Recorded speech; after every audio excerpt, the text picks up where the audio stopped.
Hello, and welcome to episode 106 of Prose. This week, brave a monster's cave to find purpose, and feel the loss of purpose in self while being hunted in the streets of a grand city.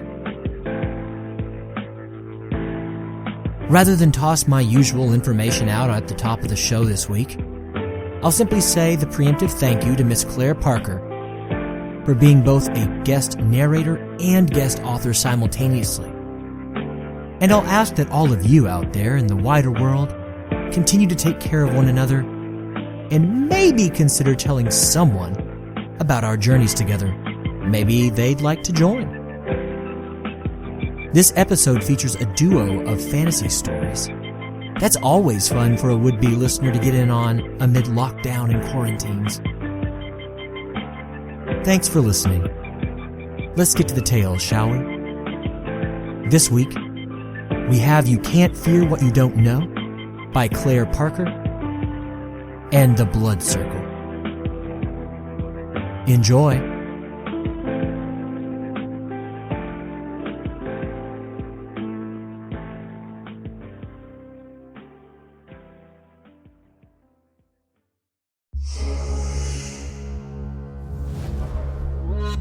You Can't Fear What You Don't Know by Claire Parker.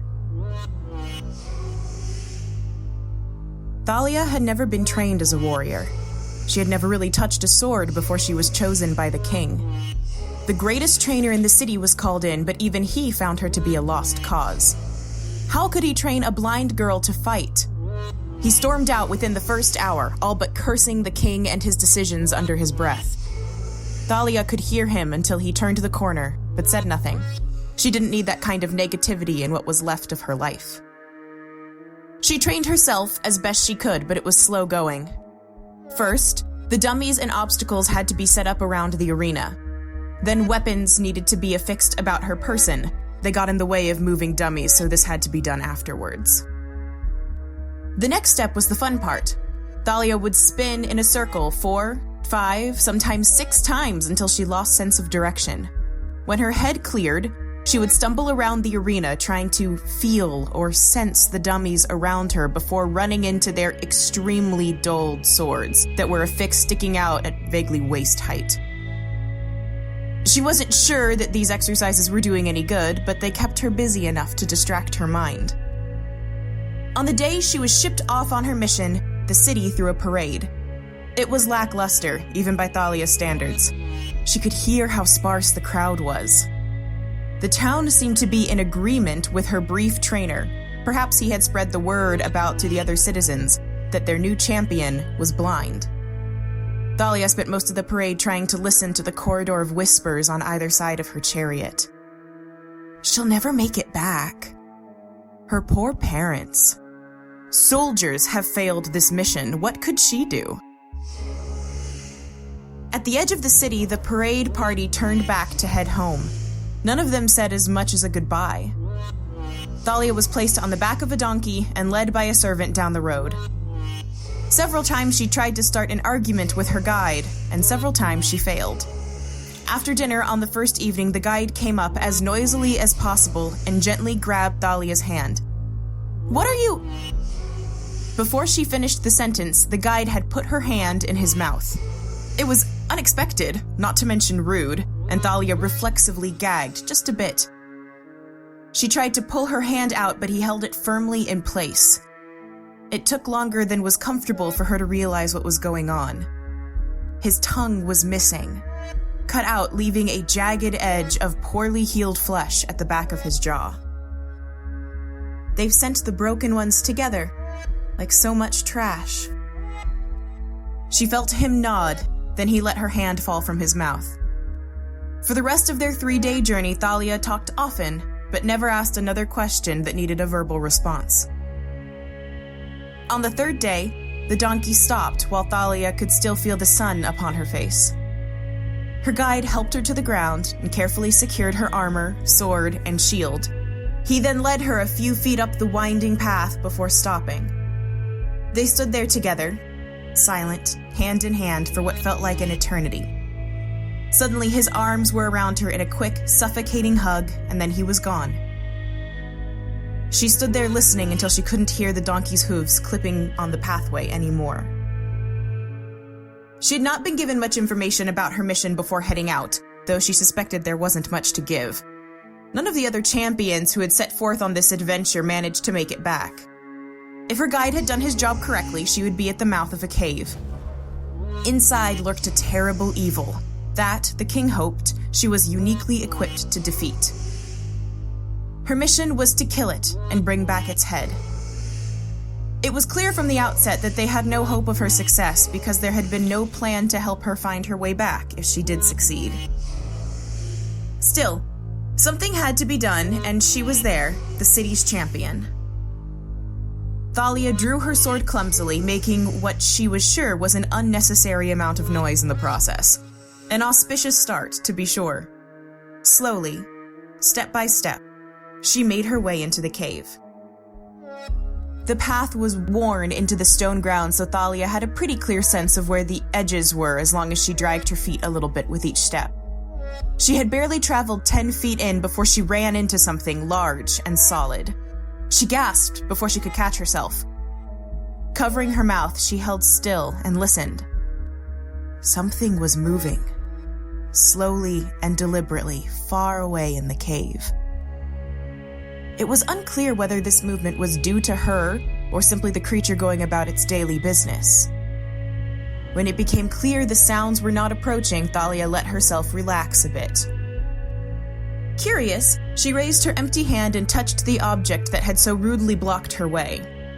It was stone, smooth and free of imperfections as far as her sense of touch could tell.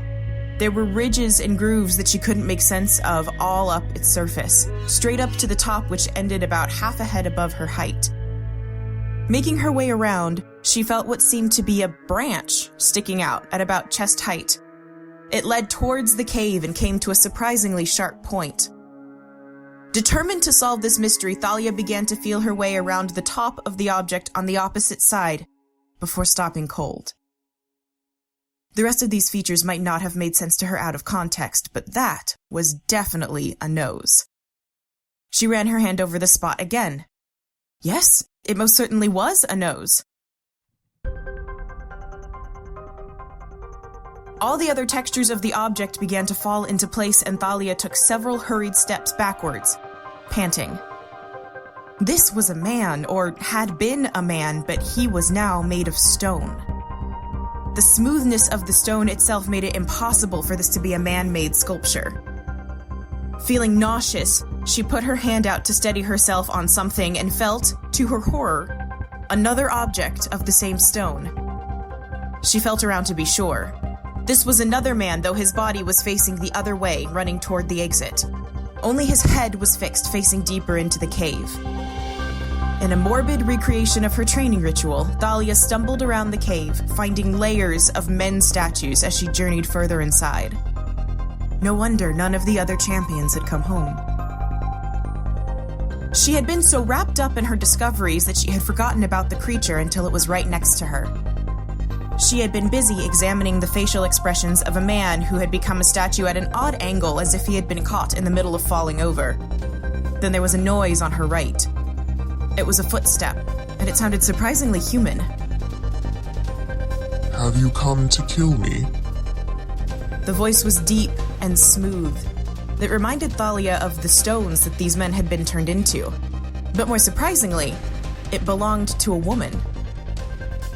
I have been sent to kill the evil that lurks in this cave. Is that you? Your king might say so.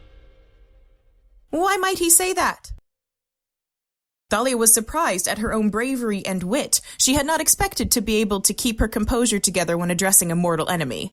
The blood rose in her cheeks, making them hot. Because I am a woman and cannot bow to him. Cannot or will not? I cannot bow to one lesser than myself.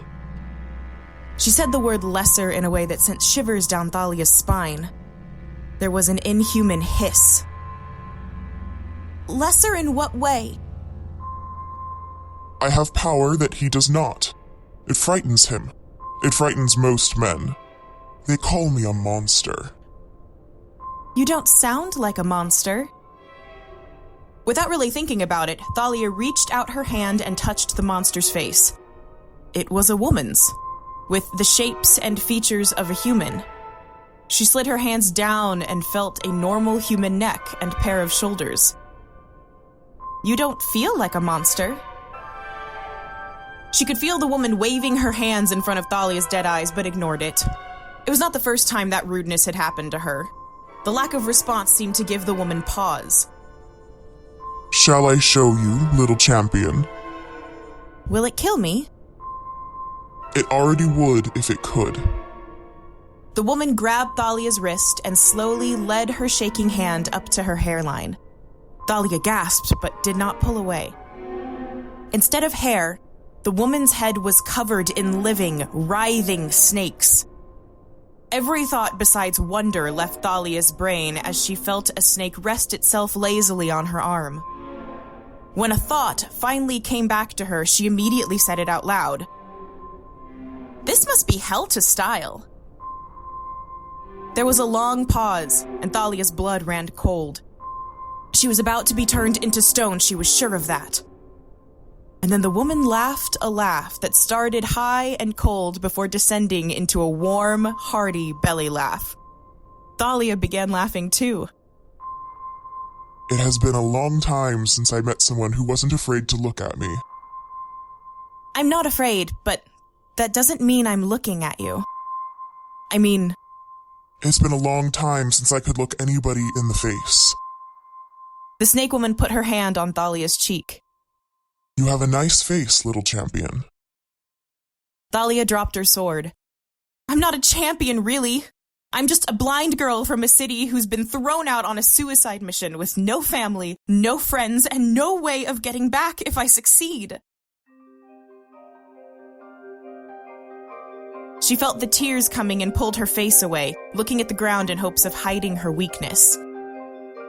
The snake woman now put both hands on Thalia's cheeks and lifted her face so that, Thalia assumed, it was looking into hers. You have faced me and lived. You look like a champion to me.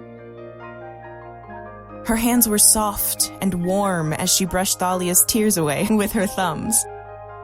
No one had ever said a kind word to Thalia in her whole life, or at least not a kind word that wasn't also pitying. It filled her armor up like a goblet full of sunshine.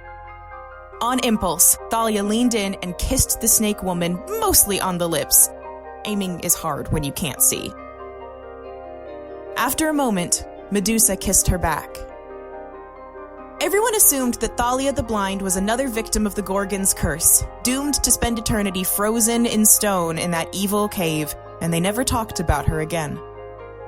A few years later, when Perseus tricked Medusa into hurting herself, he didn't notice the other woman, listening from the next room, silently weeping for her lost love. The cave is still there, though the statues are gone. They have been eroded by Thalia's steady stream of tears.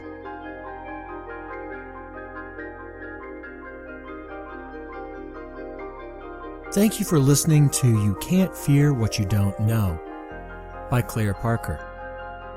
Claire Parker is a recent transplant to New England from the great state of Texas, where people know how to make actual tacos. She likes fairy tales, Shakespeare, and Buffy the Vampire Slayer, though none of those are as cool as her dog Pocket. If she could be as cool as her brother one day, she would be a happy woman. We really do appreciate Miss Parker's addition to this week's tales, which brings us to our next one. So let's head on over for our second story this week.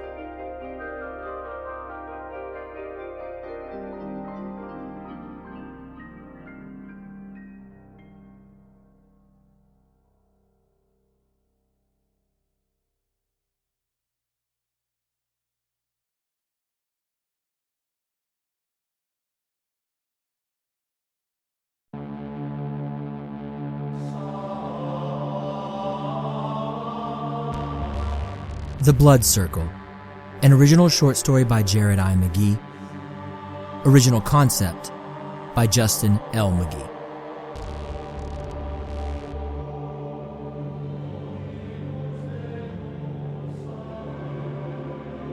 Charis heaved, her lungs burning, her stomach lurching. She choked down vomit as she turned the corner between two of the stilt tenements, just off the east shore of Crinoline. She'd not had to run from someone in a long while.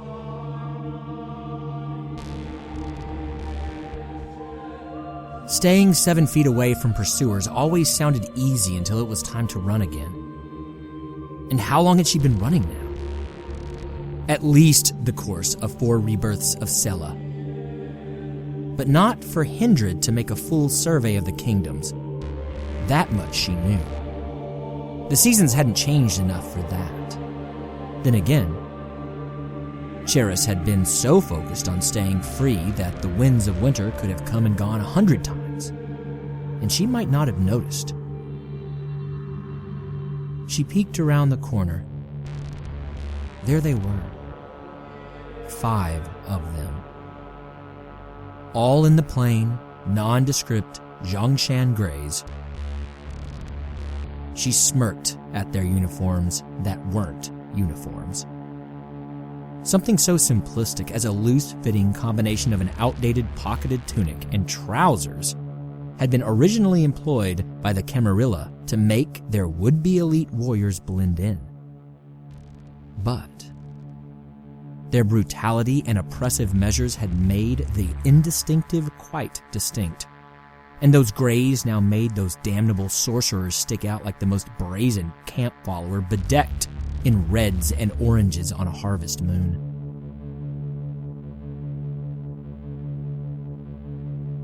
Charis eased away from the corner of the building, hugging a stilt to ensure staying hidden from view, and continued to make her way down the narrow block between the 2 shabby stilt tenements. Like all the slums, the tenement's residents were using the underplaces of their homes for storage, for doing business, for doing a great many things. So, Charis could mouse her way farther from her pursuers without being immediately seen. Yet again, the underclasses would save her. She couldn't help but allow her mind to continue to wander back to her past life as she made a silent but speedy route toward the sewage ditches she knew were off to the periphery of the nexus of stilted homes. She had once worn those Greys. She had once looked out to the webs of slums rippling out from the heart of the Camarillion Palace with disgust. No, not disgust. With absolute apathy. With an utter lack of feeling because those people were below consideration. Crinoline did not even count those denizens as people. She had once been one of the gods of the near. Yet again, Charis found herself smiling with anger and acid and irony as she made her way forward. Gods of the near. What an exaggeration of the power of these modern mages. Maybe in the times of the Kyrulian emperors, wielders of magic could level city blocks, could call lightning and fire down from the sky, or whatever else mages could do in those old histories. If histories they really were, and not the myths and fairy tales of a broken people thirsting for former glories. Now, these so-called mages were not more than sorcerers who could radiate what had come to be known as a blood circle. Though blood circles varied in appearance and aspect, these modern-day magic users couldn't push their powers beyond a 6-foot radius of their bodies. Hence, their new distinction of gods of the near. Those faraway sorcerers that the oppressed longed for and dreamt would come wandering out from the mists of myth, they were the gods of the far. They didn't exist.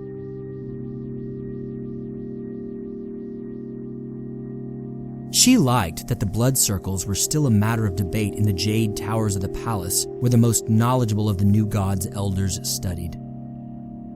The uncertainty gave the circles an air of mystery that suited Charis. What precisely happened when a new god called their blood circle was hard to substantively define or describe, even by these elite scholars of the warrior class. Some blood circles radiated out with a color, the victims seeing their death coming, but that color was variant from user to user. Some blood circles came with a whirring or buzzing or fuzzing sound, while others were silent. Some came with smells, others with temperature shifts, others still with emotional resonances. Variations went well beyond that, each user's blood circle having some unique feature unto that specific user. Save one. The circles never went beyond the 6-foot radius from the wielder's outstretched arms. Well, maybe more than one unifying quality. No one escaped a blood circle. They were eviscerated. They were imploded, exploded, crushed, shredded, turned to mist, taken apart piece by piece, disarticulated. No one escaped once they came into a circle.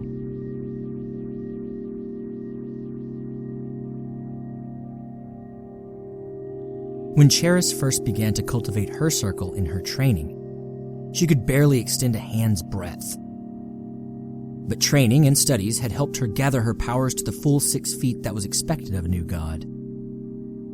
Her killing power had risen then, and she could kill with the best of them. Supposedly, women had a better knack for strengthening their circles. She had liked that too.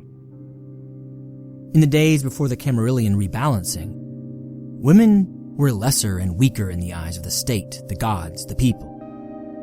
Now, the legends of the Greys were all women, exclusively women.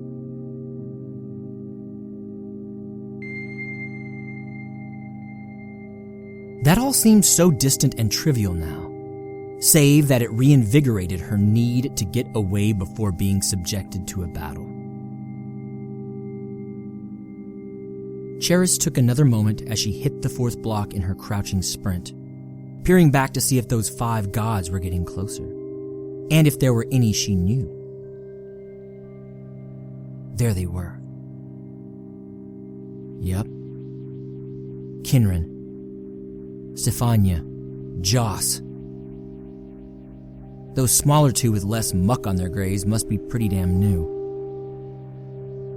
Charis had only been a part of the Camarilla for 2 of her 5 Hindridian surveys of initiative training, and she'd not been gone for that long. So that meant these 2 grunts must have been maybe 1/2 to 1 full survey of the kingdoms. Green, green, green, like dendry sprouts in springtime. That meant that Charis only had 3 trained warriors on her. 3 trained warriors and 2 children. A touch better. Having Kinran and Stefania as 2 of those warriors didn't worry her. Not much. Having Joss as the 3rd made the bile rise in her throat anew. She continued even faster toward the drainage canals, taking a brief moment to look at what were once her own grays. If the new god's uniform was meant to be uniform, she had stepped out from that uniformity almost to the point of being unrecognizable. What used to be the equivalent of wearing a piece of Camarillion sovereignty was now some threadbare pauper's mummer show of the evening dress, the military uniform, the diplomatic livery, the very symbol of new godhood. Loose threads, tears and holes, stains that reeked of her slithering among the refuse of the city while also helping her blend into the grays and browns and general dun of the underclasses in their lives. Cheris realized she had reached those canals of filth and silt by smell before sight. She did vomit then.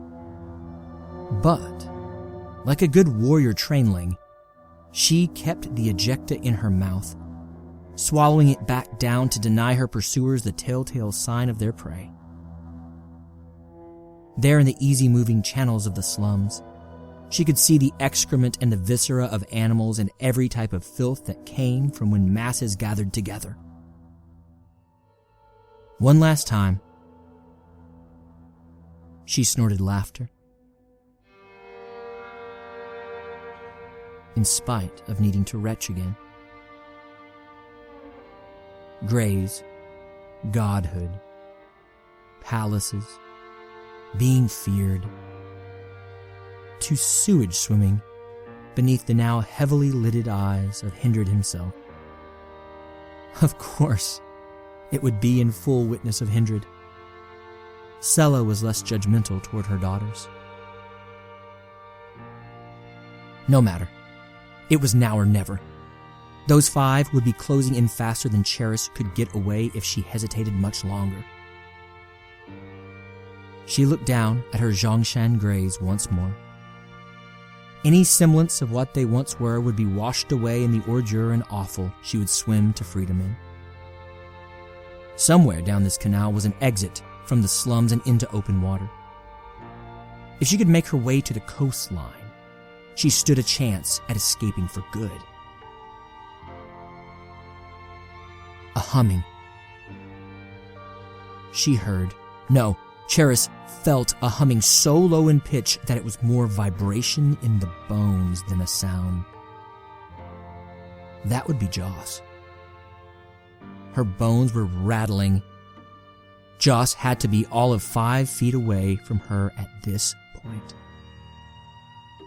Cheris took one painful breath and jumped feet first into the slow-moving cast-off stream. Hopes for the ocean brimming over as she fully fell away from Crinoline.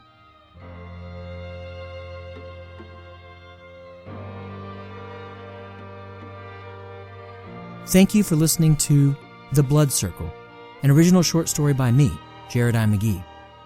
The original premise is credited to Justin L. McGee. Well, that does it this week for Prose. I hope you enjoyed this fantasy-themed episode. All sounds that you've heard come from YouTube's free audio library, freesound.org, or are my own creation. Everything used of others' work is being used under CC 01.0 Universal Public Domain Dedication licenses. I hope you'll join me in 2 weeks' time for our next episode. Until then, love those around you, tell them that you do, and embrace this life, especially right now, because it is stranger than fiction. Thanks for listening.